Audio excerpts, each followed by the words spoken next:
There's a specific phenomenon that occurs when you make yourself consistently available to help others. Initially, people appreciate it. They express gratitude. They recognize the value you're providing. But over time, something shifts. The appreciation diminishes. The gratitude becomes perfunctory. Eventually, your availability becomes expected rather than valued. This pattern isn't about people being ungrateful or malicious. It's basic psychology. Humans adapt to whatever baseline conditions exist in their environment. What starts as exceptional becomes normal through repetition. What once felt like generous support becomes expected service. Most people interpret this pattern as evidence that people are inherently ungrateful. They conclude that helping others is pointless because appreciation fades. This interpretation leads to two common responses, either continuing to help while feeling resentful, or stopping completely and becoming cynical. Both responses miss the actual dynamic. The problem isn't that helping is wrong. The problem is that unlimited availability makes your help invisible through overexposure. When you're always available, your availability has no scarcity value. When you never say no, your yes has no significance. Niccolò Machiavelli observed this pattern in political contexts, but it applies universally. The leader who's always accessible to everyone ends up being respected by no one. Not because accessibility is bad, but because unlimited accessibility signals that you have nothing better to do than serve others' convenience. It positions you as subordinate, regardless of formal status. The strategic approach isn't eliminating helping behavior. It's introducing calibration. You help, but not always. You're available, but not constantly. You say yes, but not automatically. This calibration does something that unlimited availability never can. It maintains the value of your contribution through selective deployment. This feels wrong initially because we've been taught that good people help whenever they're asked. That being consistently available is virtuous. That saying no is selfish. But these teachings assume that relationships are purely moral rather than also strategic. They ignore the reality that unlimited availability creates dependency and eventual resentment rather than gratitude and respect. The alternative is strategic pro-social behavior, helping effectively rather than constantly, being genuinely useful rather than just consistently available, creating actual impact rather than just feeling like you're being helpful. Type this in the comments. I help strategically, not automatically. Human psychology includes a mechanism called hedonic adaptation. Whatever conditions you experience consistently become your new baseline. The exceptional becomes ordinary through repetition. This applies to negative experiences. Chronic pain becomes background noise, and positive experiences. Consistent luxury stops feeling luxurious. This mechanism has direct implications for helping behavior. When you consistently help someone, your help becomes their baseline. What initially felt like generous support becomes expected service, not through conscious entitlement necessarily, but through automatic psychological adaptation. Consider a workplace example. You consistently stay late to help a colleague with their projects. Initially, they're grateful. They acknowledge that you're doing them a favor by sacrificing your time. But after months of this pattern, something shifts. Your staying late becomes normal. They start planning their work expecting your availability. Your late hours aren't favors anymore. They're just what happens. Now imagine you need to leave on time one day. What happens? They're not thinking, this person has stayed late for months helping me. They're thinking, why aren't they available when I need them? Your consistent availability has become their baseline, and any deviation from that baseline feels like you're not holding up your end. This isn't moral failure on their part. It's psychological adaptation. You've trained them that you're always available, so being available becomes the expected state. Unavailability becomes the exception that requires explanation. Machiavelli would recognize this pattern. The advisor who makes himself constantly available to the prince ends up being taken for granted. The prince starts assuming the advisor has nothing better to do than serve him. The advisor's status drops precisely because his unlimited availability signals that serving the prince is his highest priority, which means he has no other priorities of value. The alternative is strategic availability. You help, but not always. You're sometimes unavailable. This maintains the perception that you have other valuable activities competing for your time. Your help isn't expected, it's appreciated, because it's not guaranteed. This doesn't mean being arbitrarily unavailable. It means recognizing that unlimited availability makes you less valued, not more valued. That some scarcity in your helping behavior maintains the perception that your help is valuable, rather than just what you do because you have nothing better to do. The person whose help is selective is valued more than the person whose help is automatic, not because the quality differs, but because selective help signals that you're choosing to help, rather than being unable to refuse. When you never say no, people stop recognizing that you're saying yes. Your agreement becomes so automatic that it ceases to register as choice. This creates a specific problem: boundary collapse. People start treating your time, energy, and resources as communal property rather than yours to allocate. This happens gradually. First request, you agree. They're grateful. Second request, you agree again. Still grateful, but slightly less enthusiastic. By the 20th request, they're not asking anymore. They're informing you of what you'll be doing. Your consistent agreement has trained them that your yes is guaranteed. Now you're in a position where saying no feels like violation. They've adapted to your unlimited availability as baseline. Any boundary you try to establish feels like you're taking something away from them, rather than simply reclaiming what was always yours to allocate. This pattern is particularly visible in workplace dynamics. The employee who never pushes back on additional assignments becomes the dumping ground for work nobody else wants. Not because management is malicious, but because the path of least resistance leads to the person who never resists. Machiavelli observed that leaders who never draw lines end up with no authority. Subjects stop respecting boundaries because no boundaries have been enforced. The problem isn't that boundaries were crossed, it's that boundaries were never established clearly enough to be recognized as boundaries. Applied personally, if you've been consistently available for months or years, establishing boundaries now will feel dramatic. People will interpret your unavailability as change rather than recognizing that unlimited availability was always unsustainable. They'll frame your boundaries as you being different, rather than them having adapted to an exceptional situation as normal. This is where most people fail. They try to establish boundaries after extended periods of having none.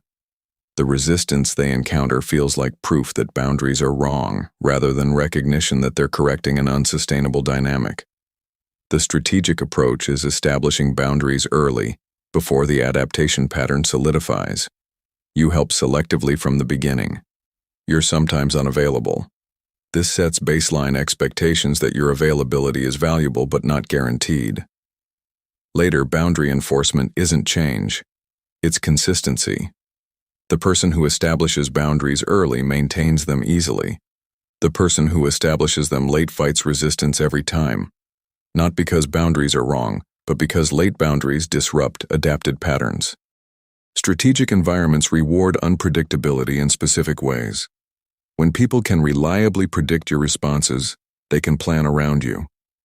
When they can't predict your responses, they have to account for multiple possibilities, which gives you leverage. This applies directly to helping behavior. If you always say yes, people know they can count on your agreement. This means they can make plans assuming your participation without actually confirming it with you.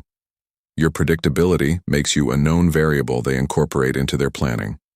Conversely, if you sometimes say yes and sometimes say no based on factors they can't fully predict, they have to actually ask and wait for your response before planning. Your unpredictability means they can't assume your agreement. They have to negotiate with you, which inherently respects your agency more than assumption does. Machiavelli was explicit about this. Predictable leaders are weak leaders. When opponents can reliably forecast your reactions, they can manipulate situations to generate desired responses. When they can't forecast reliably, they have to approach you with uncertainty, which shifts negotiating dynamics in your favor. Applied to prosocial behavior. If people know you'll help whenever asked, They'll ask constantly because there's no cost to asking. If they're uncertain whether you'll help, they'll ask more carefully only when they actually need it, because asking and being refused has social cost they want to avoid. This doesn't mean being randomly unavailable. It means basing your availability on criteria that others can't fully predict. Maybe you help when you have spare capacity. Maybe you help when the request aligns with your priorities. Maybe you help when you assess the person actually needs help versus just wants convenience.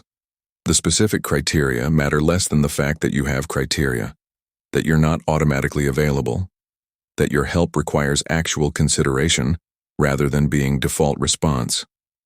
This transforms requests for help from assumptions to negotiations. People have to actually make their case rather than simply expecting agreement. This resets the power dynamic from them assuming your service to you choosing to provide it.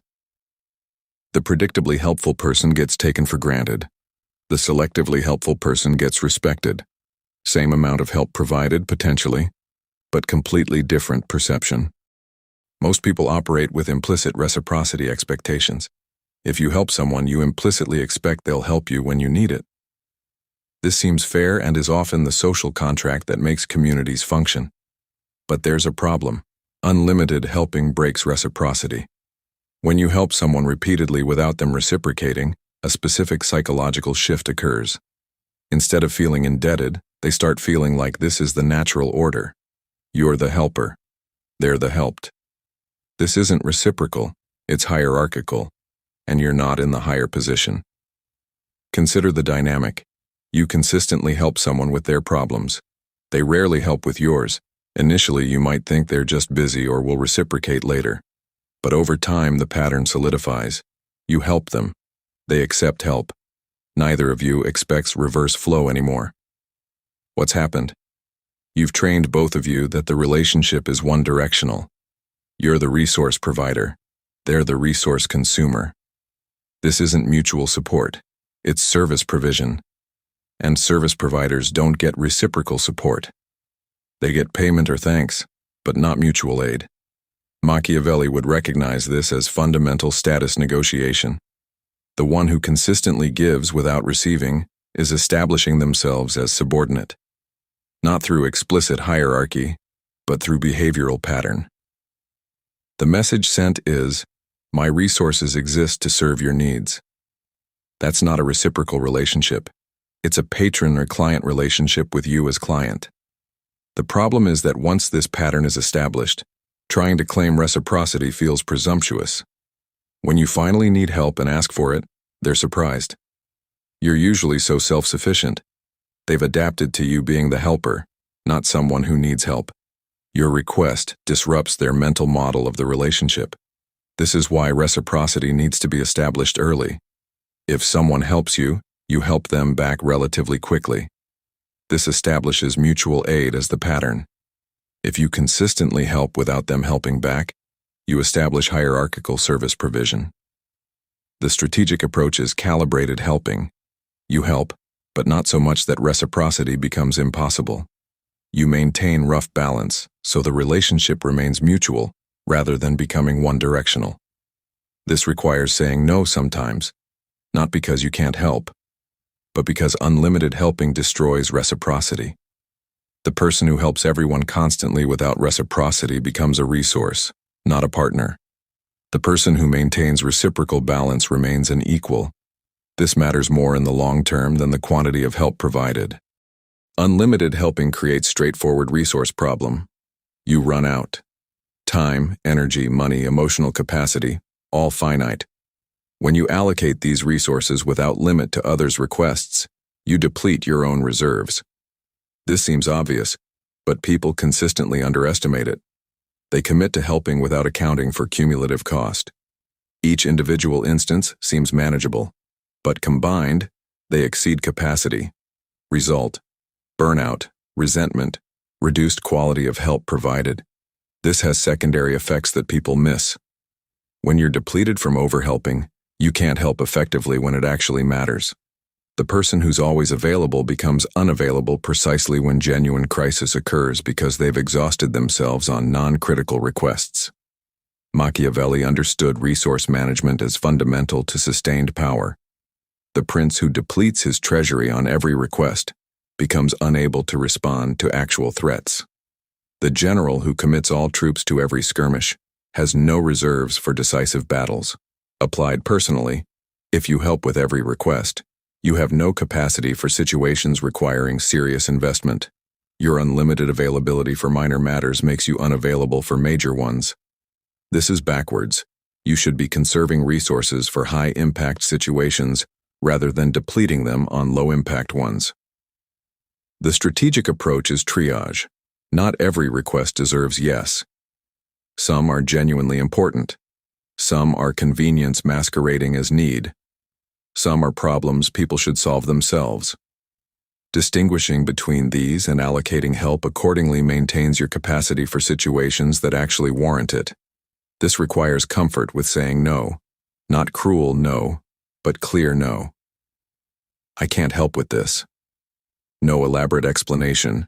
No apology for having limits. Just honest communication that this particular request doesn't meet your criteria for help. Most people can't do this. They feel obligated to help whenever asked, regardless of whether they have capacity or whether the situation genuinely requires help. This obligation leads directly to depletion, which leads to inability to help when it matters. The person who helps everyone equally ends up helping no one effectively. The person who helps selectively based on impact maintains capacity to help substantially when situations warrant it. Conservation of helping capacity is itself a form of strategic goodness.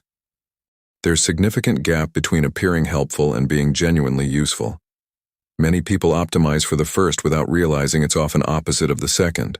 Appearing helpful means being visible in your helping, being constantly available, responding immediately, being seen to be helping. Being genuinely useful means creating actual positive change.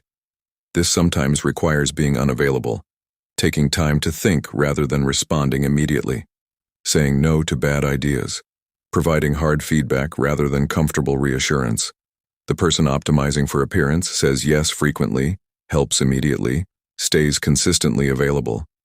This creates impression of helpfulness, but it often fails to create actual value because immediate availability often means helping without adequate thought. Quick yes often means committing to things that aren't actually helpful. The person optimizing for substance says yes selectively, helps thoughtfully, remains strategically available. This might create less impression of helpfulness because they're not constantly visible in helping behavior. But it creates more actual value because their help is calibrated to be genuinely useful rather than just visible. Machiavelli observed this distinction repeatedly. The advisor who's always agreeing with the prince appears loyal, but provides no value. The advisor who sometimes disagrees and sometimes agrees based on actual assessment provides genuine value even if appearing less agreeable. Applied to helping behavior. Sometimes the most helpful thing you can do is refuse to help. When someone's asking for help with something they should do themselves, saying yes prevents them from developing capability. Saying no forces development. The no is more helpful than yes would be, even though it appears less helpful. This requires reframing what helping means. It's not about making people comfortable or making yourself appear generous. It's about creating actual positive outcomes. Sometimes those outcomes require discomfort. Sometimes they require you appearing unhelpful while actually being maximally useful. The strategic approach is optimizing for substance over appearance. This means saying no when yes wouldn't actually help, taking time to think rather than responding immediately, providing hard feedback when that's what's needed, prioritizing actual impact over visible activity, refusing requests that would prevent someone's growth. This makes you less visibly helpful but more genuinely useful. Most people can't make this trade-off. They're so invested in appearing helpful that they sacrifice actual usefulness. Strategic operators make the opposite choice. They optimize for usefulness even when it means appearing less helpful. Any helping pattern needs to be sustainable long-term or it's strategically useless. Patterns you can maintain for months or years create reliable value. Patterns that deplete you in weeks create brief value followed by collapse. Most people don't assess sustainability when committing to help. They evaluate, can I do this right now? If yes, they commit. They don't ask, "Can I maintain this indefinitely?" This creates pattern where they overcommit initially, then have to reduce involvement later, which creates impression of reduced commitment, even though they were just correcting unsustainable initial pattern. Machiavelli emphasized sustainable power over dramatic displays. The prince who impresses everyone briefly then collapses is less effective than the prince who maintains steady capability for decades. Same principle applies to helping behavior. The sustainable approach is committing to level of involvement you can maintain indefinitely. This might feel like undercommitting initially. If you could help 10 hours weekly, maybe you commit to 5. This seems like you're holding back, but it means you can maintain that 5 hours indefinitely without burning out. Conversely, if you commit to the full 10 hours you could possibly provide, you'll likely burn out within months. Then you're providing 0 hours, which is less than the sustained 5 hours would have been. This math is simple, but people consistently get it wrong. They maximize short-term helping at expense of long-term sustainability. Then they burn out and provide nothing.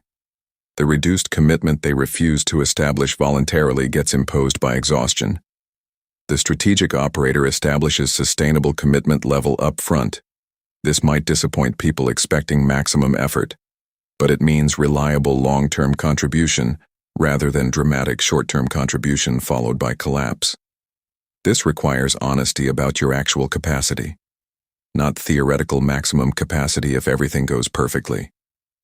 Realistic capacity accounting for life's normal complications. That's your sustainable level. Commit there, not at theoretical maximum. Most people resist this because it feels like admitting weakness, like you could do more but you're choosing not to. But choosing sustainable contribution over maximum contribution is strategic strength, not weakness. It's prioritizing long-term value over short-term impression.